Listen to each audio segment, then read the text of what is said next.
Alright, so this is the video for the kinematics unit problem set. So I'll try to condense this as much as possible as opposed to my Fermi problem, which was much longer than anticipated. So basically, for the first part, I knew that I had to find the initial velocity. Now, the problem was that how can I prove that this velocity, which is diagonal, can give me an accurate result, which gave me 5.12 meters per second. So what I did quite efficiently, really, I was really happy with what I turned out with. I thought that this was, even for part B, I'll explain later. Part B and A, I actually did quite similar methods in the fact that I took a value of the first two frames and then I took their distances, or their displacement rather.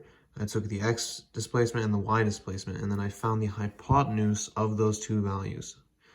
And then that would be the diagonal length, pretty much, the diagonal displacement, because the velocity is moving in a angular motion, and just finding one of these values isn't sufficient enough. So at that point, finding the time was quite simple because we just had to divide the total by the few frames. And then also the time was in scientific notation, so that was a simple conversion.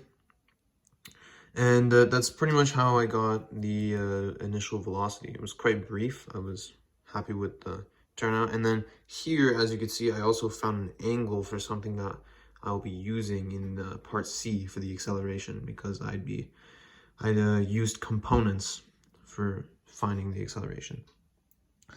So for part B,